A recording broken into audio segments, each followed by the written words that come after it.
Hi, everybody. Welcome to another episode of Positive Traction with Coach Henry, myself, your host. Today, I have a great, really excited to hear his story for all of you. His passion. Carlos Vasquez, he's a mindset coach, keynote speaker, author, and host and creator of How to Battle. And without further ado, Carlos, I know people are wanting to hear a little bit about your story. So, how about we start with what inspired you to start How to Battle? And obviously, it's more than a business; it's very much a movement. Tell us about that, please. Yeah, thank you. I appreciate it. Appreciate you having me here, Coach Henry. I've looking at you on Instagram, and I really like the stuff you're doing. Really honored to be here. Thank you. Um, I'd say the thing that inspired How to Battle was like a lifetime, it seemed, of just my own personal battles, just Mhm. fighting through them, overcoming them, being exposed to a lot. I think that's really where it came from. But ultimately, it started in a place that most people wouldn't think a business idea would start, which was in solitary confinement, where I served 3 years while I was doing a 17-year prison sentence. Mhm. Mhm. And I was at a bad place in my life, uh, really bad. I mean, physically and mentally. And Yeah. so I got to a point where it was either two options, end my life or work and transform my life. And so work hard on myself and transform my life. And so I contemplated, the first one, which was ending my life, and I really came close to it. Yeah. But I had an individual that came into my life, and it was a chaplain. Just so happened to be coming to the solitary housing unit around this time, and he saw something in me before I could see it, and he believed in me before I could believe in myself, and he kind of gave me hope, and he inspired me, and he pushed me forward to not give up, and so kind of sparked Yeah. this self-development um, path that I went on at that point, and it all started there. And so for 3 years in Yeah. solitary, I worked on myself every single day. I started with the first book I read. While in there was the Bible, and through the Bible, I was able to find hope and purpose and faith. Amen. Um, That's great. and then, yeah, from there, I started to read every other book that I can get my hands on that was provided to me by one of the correctional guards that used to be working the night shift, and he used to read all these different books on self-help and books that people talk about today that are, like recommended reads, Yeah. like Think and Grow Rich and The Power of Now and Man's Search for Meaning and all these books that people talk about. He had them and he was reading them and he would share them with me. And so it opened my mind to a whole another set of possibilities for my life. And so I got out of solitary and went back and started to first do my coaching and speaking there on the prison yard Mhm. with lifers, people who had given their life to crime, who had given their life to drugs and created a new identity outside of who they really were. And I Yeah. knew that that was just the shell and the layers that was around them, but I knew at their core there was something else there. There was somebody there that just needed help, revealing himself. And so, because I knew I was that person. So Yeah. I started to first teach these things that I learned and put together while in solitary to them. And it was really successful and helped them. And the four of those guys are out here in the free world today. All ex-lifers, all went to parole board and got out, all educated themselves and Wow. are out here doing good. And I've had them on my podcast and everything, so I'm super proud of them. And That's um, awesome. That's awesome. yeah, and so when I got out with $200 in my pocket that they give you as gate money when you first walk out, and Yeah. that's all I had. I had to start over. Yeah. When I went in, there was flip phones. When I got out, there was smartphones, and so I had to relearn everything. But once again, like the mindset, like I knew that I had overcome the biggest challenge of my life. So for me to get out here and be able to operate and do what I need to do, it just didn't seem like that I couldn't do it. I felt that I could, and I believed in it, and so I worked hard, and I was able to finally land a job after a few tries getting turned down, and it was with a nonprofit organization that didn't only had enough money to pay me. minimum wage and only for part time. Yeah. And while I was doing that to survive and sleeping on a couch, um, I was educating myself and I got into business school and I learned how to create a business, how to start a business. I learned everything about it and started how to battle there. And a part of the business program uh, through the Drucker School of Management was that if you become profitable, then they'll help you to get in front of Google for funding for your business. And so Hmm. I was already profitable, and they got me in front of Google, and I pitched for funding for my business, and that kind of gave me the seed I needed to really just like grow it.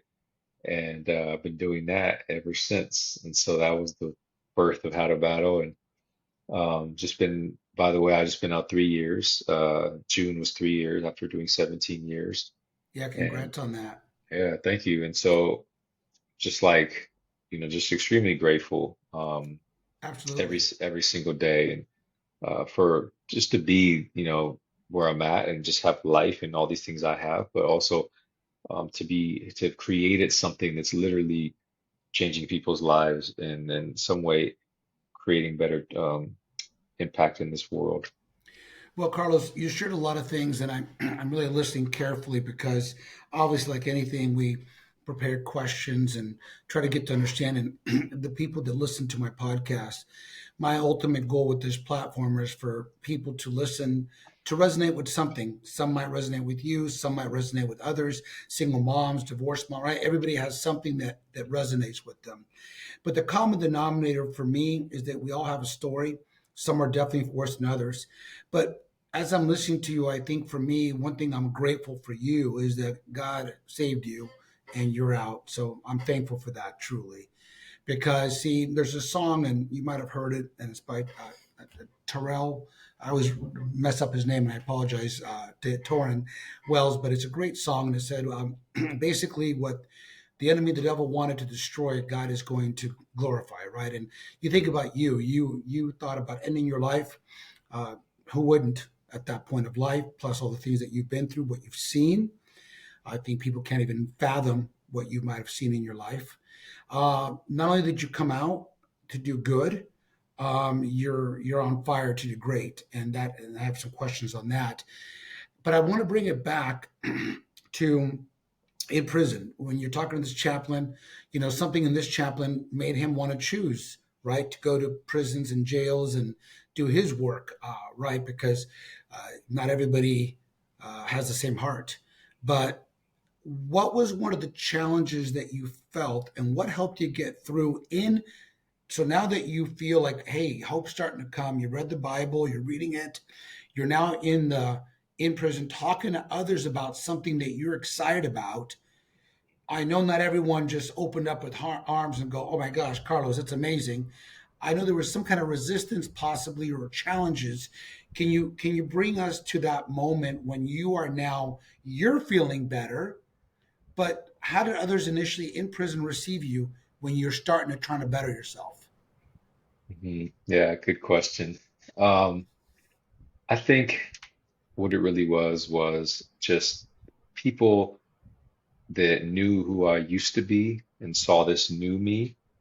Um, that was like something that they all wanted. So, Mm, mm, a lot of men in prison, they want to change. They want to do better, especially when you've been in there for decades at a time. And it's like you want freedom, you want to experience life. You're tired of that everyday prison environment and having to always look over your shoulder and having to always worry about being killed. It's like who wouldn't want more? And so, but a lot of yeah. times we've created these identities, which a lot of them did, to where it's like they're afraid to step out of that. And so Mm. when they see a person like me and they knew me for who I used to be, and then they're like, okay, here's a completely different person, it empowered them and it showed them and it gave them the confidence to say to themselves that, okay, I could do this too. Because if he can do it, I can do it. And it So, always, yeah. yeah, sometimes it takes like one person to kind of like empower others to do something that they've been wanting to do. Yeah. And I'm writing notes because, Hmm. you know, you said something, a couple key things there that I wanted to just touch on because one was and it just takes one person, and that's one of the notes I just wrote down. Right? And the second part of that is you're taking actions. Your life. I'm sure you went from understandably anger, solitary confinement, all the things you might have felt, and all of a sudden they're seeing a light. Only God can give that light, right? Mhm. But how do you explain that light? So they're seeing something in you. So then that's the beautiful thing, right? Because now they're questioning you for the right reasons, like, hey, because also, and you know this, I mean, that's probably a whole episode in itself. Vulnerability is also weakness to many men in the wrong setting.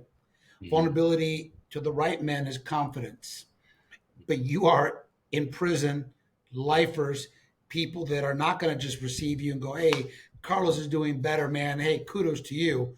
I'm sure you it wasn't like Yeah. that with a lot of them, but you had to focus on the people that started seeing the new Carlos, right? That Mhm. you wanted to take all the things in your life that you went through, and if you can help one person and then maybe another person Yeah. avoid some of that. And I love that. And that's part of why I'm passionate to connect dots, right? So now that your people starting to see there's a difference, did you start writing the book or in prison, or was it all post prison? Yeah. And to your point, it definitely wasn't received well by everybody. I actually, when I went out to the back out to the general population from the solitary housing unit, I went and I told the powers that be that I was no longer a part of that life and that I was going to step away from it because I had already committed to that. And it's like, so at that point, I knew I'd probably get killed, but I was like okay with that. I was gonna die before that for a cause that wasn't meaningful. And now I felt that at least if I got killed, my mother would bury the person that I was supposed to be, that God put me Wow. here to be. Yeah. But so a couple of days after I let it be known, I got stabbed 2 times, and I went back to my cell and I stitched my wound up myself, and I healed, and I went back out there and I started the program. So it was a test. It was a test that I had to face um, on a deeper level, a spiritual level, because the Yeah. toughest thing for me when I got stabbed was the hardest thing for me was not retaliating, Yeah. and because Yeah. it was like my old me was just calling to come back out and go Yeah. retaliate on the people that did it. But I knew that Absolutely. was the ultimate test for me to see if whether I've truly changed, and I did. And so I think by everybody knowing that and seeing that and knowing that even through that near death experience, I didn't let that stop me. I actually let it empower me to keep doing it. That Mm. was another reason why the other people in there who were lifers and who had already done, so many things in their life were like, okay, let's go see what he has to talk about. Because Yeah. whatever he has to talk about, he's willing to die for, so it must be worth learning. And so I think that those factors played a huge role in why many people were influenced by what I did. That's powerful, Carlos. And again, I can only imagine. Like I'm just trying to visualize with you, kind of the best that I can, in that setting. And here you are excited when you were in despair. Number one, here you're finally seeing the truth about who you said it, who God designed you to be, and not the person you were. And not only did you have to get out of the people that you were around, like you said, they also, as much as maybe on the inside some of them wanted to like wish you luck, they also had a certain pride and a certain message to send people, I would imagine, right? That like, hey, you can't just jump out because you want to jump out. Right. So God allowed you to go through that. He allowed you to survive. He allowed you to keep pushing forward and not give up on your message. And you helped a lot of people and helping a lot of people. Hence, one of the reasons I'm so passionate and wanting to really get to know you more and hopefully do more to help your cause and get your voice out there. So I appreciate you sharing that. Truly, it's not just inspirational; it's real. And there's a couple things on that note. So thank you for sharing that, Carlos. It's powerful Yeah, stuff. thank you. And I mean, as far as the book, yeah, the principles for my first book, the price, found those principles while I was in solitary and I noted them, but never intended to write a book yet. Just kind of noted them, and I used though that framework to teach my first programs. And then when I got out, I adapted the framework to kind of mold toward like working with the youth, and then I've adapted it to now working in corporate and many other places. And so That was where the foundation of the book started, but I wrote it when I got out, and then published, and then yeah, wrote my second book. I'm always inspired to write my books by things that I see in the world that I feel need help or need to be fixed. And Yeah, so, and yeah. I love that. And I want to touch. I'd like you to touch on your five principles.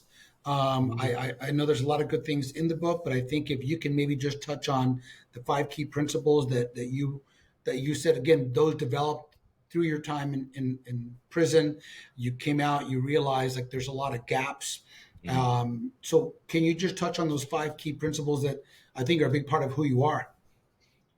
Yeah, it's so much of my framework for who I am, and it's well, the five principles are the price, and it's an acronym, and each letter represents one of the principles. And so, Yeah. the first one is purpose, just finding out what your purpose is. And I know in today's day and age, everybody's always talking about purpose, but I feel that sometimes we need to redefine what that means. And for Hmm. me, in a place Yeah. like solitary confinement, the only purpose that I had every single day was that I used to think about my mother and tell myself, like, man, who's going to take care of my mother when she's old? Like, Mm. who's going to, my mother was homeless when I was in prison. So that became my purpose every day. Like, even when I didn't feel like getting up and I wasn't doing it for me, it was like my purpose was for something bigger than that. So Yeah. Yeah. once I identified that, that was the drive and the mission and the vision, that everything was tied to that. And so the second one is routine, developing a routine to help you to become the person that you want to become. So I knew that in order to transform my life, I had to work on myself every day. I had to Yeah. read, I had to be disciplined. So the routine, I read 150 books in those 3 years, over 150 books. And the reason I was able to do that and study them was based on the routine that I had created. And eventually it created a new person out of me. So developing the routine of the person you want to become. The third is inspiration, finding something or someone that inspires you. And every time you're not feeling like pushing forward, just think about that, who that Yeah. is or what that is. And for me, I used to find inspiration in the books that I was reading. So people that were going through worse situations than me used to inspire me to wake up in the morning and keep going, not give Yeah. up. Yeah. And the fourth is confidence. Build your confidence, and in order to do that, it's like stepping out of your comfort zone and Hmm. acknowledging all your wins, even the small ones, and Amen. Yeah. being able to get out of solitary and go to those people and tell them that I was done with that life took so much confidence.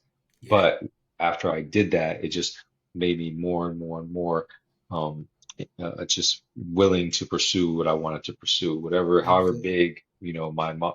And to this day, I still do that. Like I do things and I look for opportunities to challenge myself and be uncomfortable because I know in that areas where I'm growing.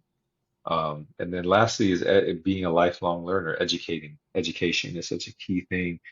I truly believe it doesn't matter where you come from or what you look like, what you've been through, what gender you are, anything. If you're educated, you have a shot at your hopes and dreams. Yeah. I walked out with nothing, and I didn't have no work history. I had a criminal record, still do, tattoos, and because of education, I've gotten to where I'm at today. Um, and so it's like that's the recipe. I feel like if Yeah. you follow those things and you are clear on those things in your life, those five things, then you will achieve success. It's inevitable. And so I've used that framework in everything that I do. Yeah. I love that, Carlos. And I'm hearing and I love it, brother. I love Yeah. what you stand for. I love what God's done for you. And, you wouldn't be the man. No, no, not everybody has to sacrifice 17 years. And that's what you're trying to do with your life. You're trying Mhm. to help people learn it by listening to you, by your book, by your workshops, not have to do 17 years or any years for that matter, right? So Yeah. I'm glad that's where you're at. And you could have come out bitter. You could have come out angry. You could have come out as a victim, but you came out with a fire, and God is blessing you for that. So I love that, brother. Now, what do you say? I know there's quite a bit in a good and in a way, but in this series for you, it's been 3 years since you've been out. Congrats, since June of 2021 in How to Battle, right? What do you think has been one of the most rewarding parts of this journey? And at the same time, what has been one of the most challenging parts of this journey, and I'm going to call it your movement. It's a movement.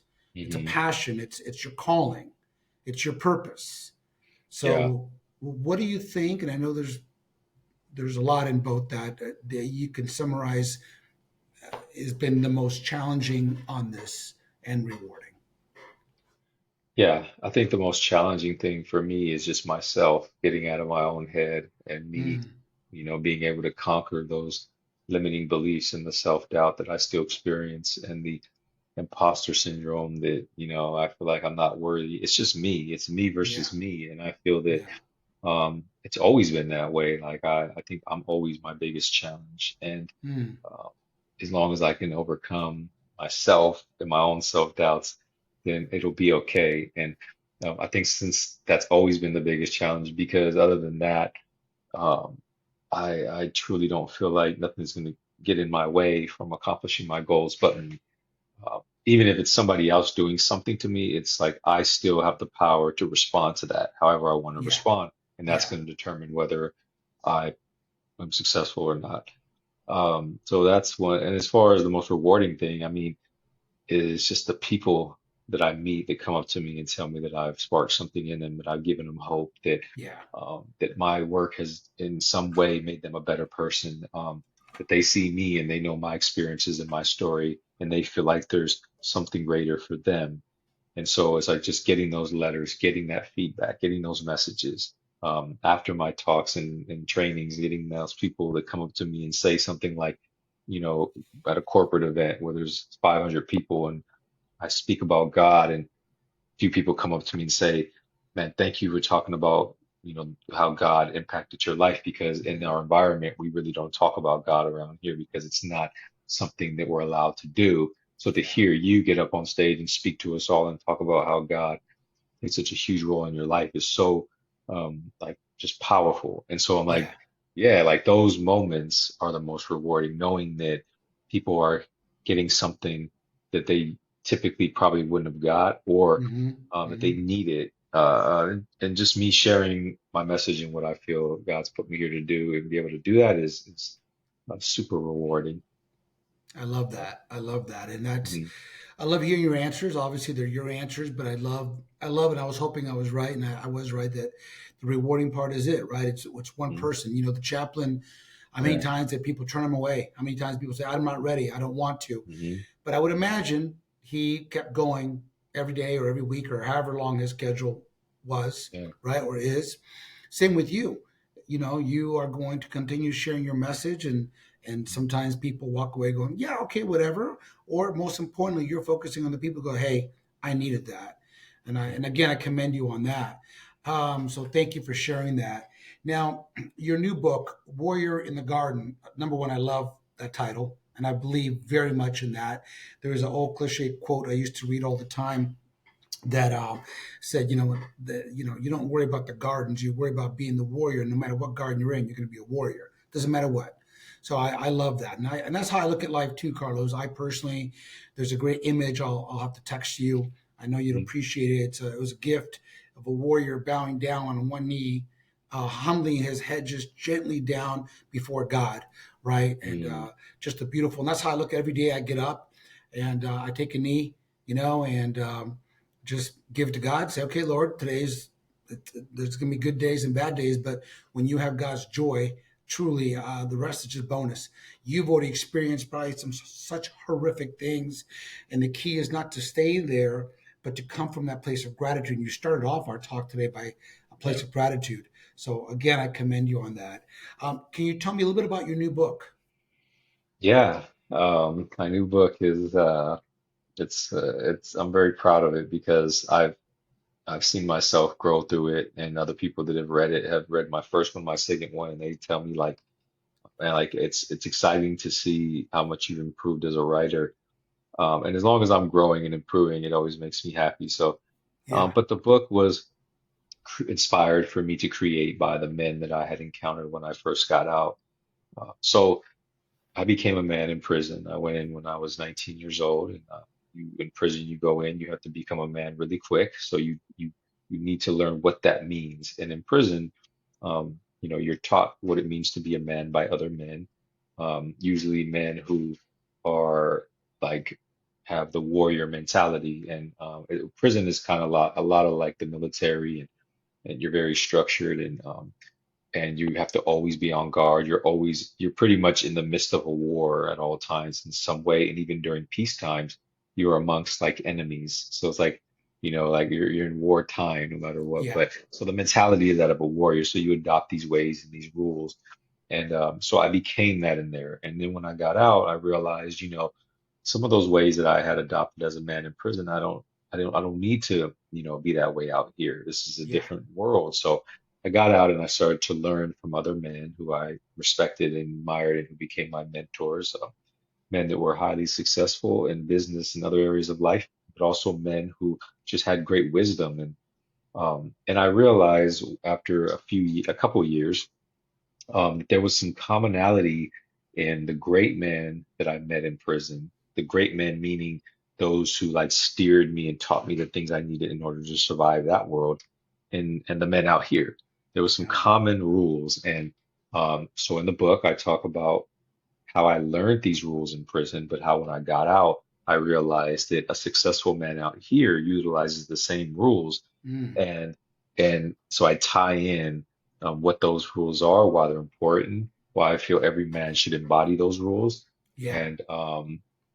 and I told myself this is going to be a book where if a young man picked up this book and he never had a real man in his life to teach him what it meant to be a man in today's day and age, Mm. that he would be able to read this book and have a clear understanding of what it meant to be a man and how he can be one. And so that's where the book came from, and that was my intentions. And so it's awesome that I'm able to share it with now young men and men through Yeah. my coaching programs and workshops based off the book. So um, yeah, it's serving its purpose for sure.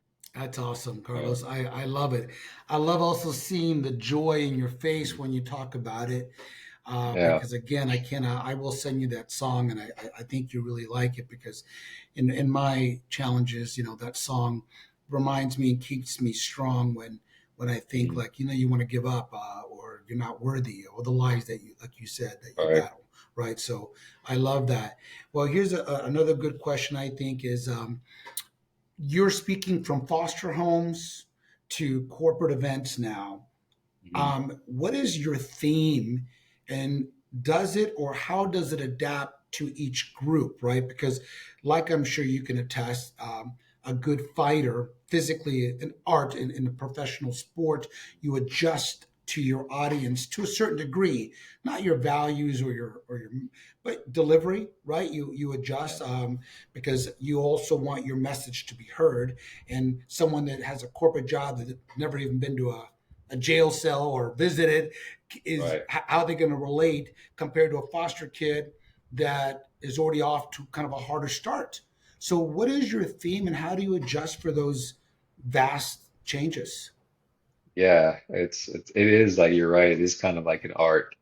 Um, but this one thing I learned is that separates. There's something that separates like a great speaker from a good speaker, and it's definitely not like the typical things that people talk about, like the rules of speaking, Yeah, like the way you should stand, and how you should, all that stuff. That's important too, but the most powerful thing that I learned about being a speaker is being able to um, use a story, which is my story and other stories that I've experienced in my life, and be able to convey a deeper meaning or lessons through the story to the people. And I feel like that even though my struggles and my pain and my adversities were extreme because of what I went through, I know just from my experience today that the feelings that are associated with that are no different than everybody else in the world. yeah, yeah, So my feelings of fear in that world are the same feelings of fear that people have out here in a foster sure, group home or in the corporate world. And yeah, so I find ways to tie my story into the specific demographic that I'm trying to reach. And so for foster youth homes, I'm going and they're talking about my time when I was homeless from when I was 13 years old all the way till I went to prison and I was living in the streets. understanding that life, understanding the prison life and how I ended up there, and my ability to overcome that and being able to share that with them and then provide them with some tools so that they can get started. Yeah. It would be like would work for them, or juvenile halls, or even prison environments. But then Yeah. when you go to a corporate environment, you have issues with like leadership, and you have issues with psychological safety and people who are not confident. And so I talk about my experiences, like me, all the leaders in my life who influenced me, or once I became a leader, the things that I learned Yeah. were effective. And so I mold my message toward that. And right now I'm preparing one for Google, and I'm going to do one at Google on Thursday. And I'm like, before I jumped on this podcast, I was just thinking of ways that I can, tap into this demographic of younger people who are going to eventually be in leadership positions. Yeah. So I definitely hooked them with my story, but I always find um, valuable principles that they can walk away with Hmm. that will actually be something that they can build off of. So, Yeah. yeah, I feel like if if you're a speaker, then you can speak to anybody. You just have to adapt your message to meet that specific demographic. Well, Yeah. I think there's beautiful wisdom that you've Mhm. been blessed with to adjust and to adapt and to apply, right? Mhm. Because number one, I always say if you're not aware, then you can't adapt and you can't apply, right? So you're aware Mhm. that there is a difference. And at the end of the day, sometimes people get so passionate about what they think or believe in, Yeah. they just want to get it out, but they're not hearing the message of the recipient, how they Mhm. interpret it. And I think that's great that you, I want to say it's a gift for some, but it's also can be an applied skill set. In your case, Mhm. I believe it's both. I believe that you want to be a good student and you want to Yeah. be a good teacher. And I think that's a beautiful mix. And I think that's what Jesus, right, is and was. He was a good student and he was a good teacher. And I think Yeah. that's what I try to be is be humble. And I like you said, in your acronyms of the price is confidence. So Yeah. that's awesome. Um, so much great stuff, Carlos. I really love Mhm. everything you're sharing.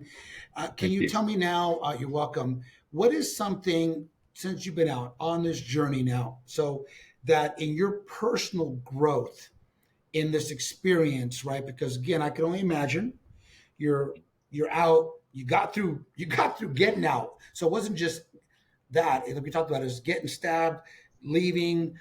You're you're in a new world. You went in at 19 years old. Okay, 17 years. That's what you knew. You're coming out into a different world, like you said. No longer just a flip phone. You're talking Mhm. technology, AI, all this craziness. Mhm. What do you feel, aside from your faith? I would imagine that's your number one answer. Um, in your personal growth, has the last 3 years given you? Yeah. It's it's so crazy because I think about the person I was when I walked out. And then I think about the person I am today, and I feel like I've been out for 20 years, not Yeah. three. Cat I years, think, Carlos, cat years. yeah, 3 years yeah, and dog years are right. Like it feels like you've been yeah, out forever. But I mean, yeah. that's why I asked that question because it's only been 3 years, but it's a Mm, lifetime in the sense of the accomplishments that you've done. So your personal experience, I think people would want to hear it. Continue. mhm. Sorry. Yeah, I think the most valuable thing I learned was the power of exponential growth, Mm, and the power of the 1% principle, that I learned early on, which states that if you do 1% more each day, you'll grow as an hmm. individual 40% within 1 year. And I truly believe that because and that's just from my experience, like 3 years in solitary when I started, to when I got out, 3 years, I was a completely different person. Three Yeah. years ago, the man that walked out of prison after 17 years with $200 is a completely different person than I am Yeah. today. So if I know that anything I want to accomplish in life, if I start right now and give myself 3 years and worked on myself a little bit more, 1% more each day, in 3 years, I will become that and I will achieve that and I will Yeah. accomplish that. And Yeah. I believe that so wholeheartedly that like it really, when you have that framework in your brain, it's like you really don't feel like nothing can stop you, nothing can keep you from anything. And then you have faith, Yeah. and like it's like that's a great feeling. And I think that a lot of people, um, they should learn that and understand that you're not going to see, if you want to change your life, you're not going to see much results in 3 months. You're not going to see much results in 6 months. But if you give it 3 years consistently working on it a little bit each day, not a whole lot, a little bit, I guarantee you in 3 years, you're going to look back and say, man, I'm growing so much. Man, I'm so Yeah. much happier. I'm so much more successful. And that's my framework. And I think that's one of the most valuable things I've learned and that I remind myself of every day when I know I have to stick to my routine and work on myself. I know that, okay, I'm just one day closer to where I Yeah. want to get. So, Yeah. That's good. That's great stuff, Carlos. yeah, Truly, I love that because again, I love seeing the joy. I don't need to have met the old Carlos because the old Carlos has evolved into who you were meant to be. mm, And I love that you're out there trying to make a difference and not trying, you're actually doing it. So I always use that word. People say try, no, when you're stepping, you're doing, right? yeah, And again, I commend you on that, and I want to encourage that journey for you. So that's awesome. thank you. So many great things that you've shared. So I want to bring it home by saying this: anyone listening, they're going to have information on how they can support you. I look forward to crossing over with you more, especially because when I'm in LA, I'd love to meet you in person and really see how I can support and we can help each other on this journey of making a difference for people. That being said, what is something coming up? How are you structured now as a business, as a movement, as a calling? How do people engage with you? Like how did Google book you? So you have a Google event. Is that Yeah. something? Yeah. How does that come to be? Yeah, so I do a lot of corporate training, things on like leadership, things on psychological safety, things on like building confidence, teamwork. I do a lot of corporate stuff. So like Google is just one of those. Awesome. Um, but I do trainings of all sorts, and so I do workshops of all sorts. So I also do them for like private events, church groups. I do it for the nonprofit that I'm partnered with called Youth Champions, and um, and so being able to be like provide that coaching and provide the consulting for these organizations is what Yeah. we do with How to Battle as a company as an individual level, doing speaking, so speaking, in person, virtually, all to corporate events, but also, like I said, private universities, schools. Like I just spoke with a lady yesterday, and I'm going to take my book and I'm going to do a workshop at their high school with the 12th graders on the all boys and on my book and speak to them. And so any way that I can get my message and get out there, we're doing it through How to Battle. And then our youth program, we're partnered with Youth Champions. Like I said, we have 300 kids, 11, 12th graders, all from And inner that's called city LA. youth champions. Yeah, youthchampions.org. It's nonprofit, our nonprofit organization.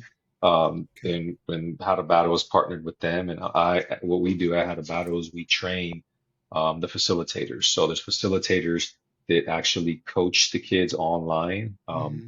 groups of 20 to 30 at a time. And then we train them on how to do that effectively. They do that during the school year while the kids are in school in front of the computer and in the classroom setting. And then once a month, we gather them together. We bring them out on buses. We gather them together for an outing. Our first outing is September 21st. And if anybody's interested in volunteering, participating in that, we're always looking for people to come help, but also run workshops and share like your experiences and your gifts and things that you bring to the world with these kids. Yep. Give them that exposure. So we're doing that, and then obviously I'm writing, and I'm going to start another book soon, and I'm doing my podcast, which I found like a really passion for. I've done many podcast interviews, but now I got my own podcast That's where I'm awesome. interviewing people. So um, that's the world of How to Battle and what we're doing. Carlos, I love the world that you're doing. Hmm. I seriously, I know our paths are going to continue to cross, and there's no doubt because, you know, we need to highlight good works that God blesses people to do, not just all the craziness of the world. Right. So, thank you for all that you've offered and shared. So, uh, all my shows, I give my guests, my new friends, an opportunity to ask me one question because, time flies when you're having fun. And You're a great speaker. I want to let you know that because you captivated attention, and I appreciate what you've shared. So, not to put you on the spot, it could be a simple question, it could be a more complex. My previous guest, they had a deep question, but whatever you would like to ask of me, it gives the guest a chance to know that I'm willing to be vulnerable as well. Since you came out here not knowing what I'm going to ask you, but I love and I hope the listeners take so much good that you had to share, and we'll definitely plug the books, including our own team, to support your cause. Anything come to mind that you'd like to ask me? Yeah, there's always a good question. I always have questions. But I'm gonna ask something that um, I ask people a lot, and I've been asking them a lot lately. Um, is like, what do you ultimately want to accomplish in life? Your overall mission. When Yeah. you check, when you leave this earth, like if you've accomplished this thing, whatever it is, you know that like you can leave feeling full, that you've accomplished, like you've lived your life the way it was supposed to. Yeah, that's a great question. Well, I'm writing my third book. They're little books. The first one called Live Now, and that premise was about just what are you building your life on, right? Having the right foundation. A couple steps that helped me. Second part was living now, putting it into action, right? And the third book is really what means the most and answers your question. Your question is, I can literally die today, Carlos, and anyone that knows me knows I'm good. Whenever it's time to go, I'm good. Things are in Mm, order. I feel that every day I've been blessed to come across people, whether it's a 13-year-old teen that didn't have hope or didn't believe in themselves, the success stories I've been given. My formats changed. For years, it was boxing, kickboxing coach. So I'd have all kinds of people come across my life. And I was able to use that format to help empower people because I believe that there's a verse in the Bible. If you've never heard it, I'll send it to you as well. It's called in First Chronicles, the prayer of Jabez, and it's "Bless me indeed, O Lord, enlarge my territory, keep your hand with me, so I may cause no harm or evil." And see, the prayer of Jabez, it all starts by being our true best version. Doesn't mean things are perfect. It's far from it. It just means that if I am the best Henry, then I'm going to be the best friend, the best son, the best whatever. And then from there, God says, enlarge my territory. Like you, He's enlarging your territory, your platform. He's giving you a bigger audience. But the third part of that is keep your hand with me. And because in my growth and not having a lot of good role models in my life, um, I made a lot of mistakes. So I had to kind of really rely on God more than ever to gauge and have his hand with my success and my falls. Because the fourth part of that verse is, so I may cause no harm or evil. So maybe I didn't harm people intentionally or do evil things, but it wasn't coming out to be a blessing the way God intended it. So for me, my purpose has and always will be to leave people better than they met me, and that is as simple as my message is, leading them to God. They don't believe in God, no problem. You do you, but this is my secret. It's my faith.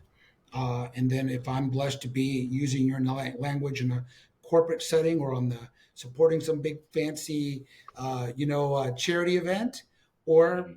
with somebody literally on the street that doesn't even know how they're going to pay for their rent next month, I feel I've been given a platform to connect those dots, and that's what I want to do. So hopefully that answers your question. Yeah. Yeah, I did. Thank you. Yeah, Carlos. Well, look, I am really looking forward to continuing for us to support your purpose, your movement. Thank you for taking time to be on my show, and I hope that people take as much as I've taken. I really have enjoyed hearing you, enjoy your demeanor and what you brought to the table. We'll do a little stay on here. We'll do a little post after recording picture, and Okay. obviously when this goes live, we'll have all the information they can share to. And I also want to say, everyone listening, if you enjoyed. Coach Henry and Positive Traction will pick up a couple copies for free that we'll pay for to support people that maybe can't get to your book. I want them to get it, so we'll support in that aspect and get books to people, and hopefully that leads to speaking engagements. So, Carlos, thank you for letting your life turn into something positive that God created it and not letting it go because it could have easily gone the other way. Thank you. Appreciate you. Thanks for being on the show. Everybody, Yep. thank you for tuning into Positive Traction. Thank you to Carlos, who spoke from the heart. Stay tuned for more information, and you all have a great day. Thanks.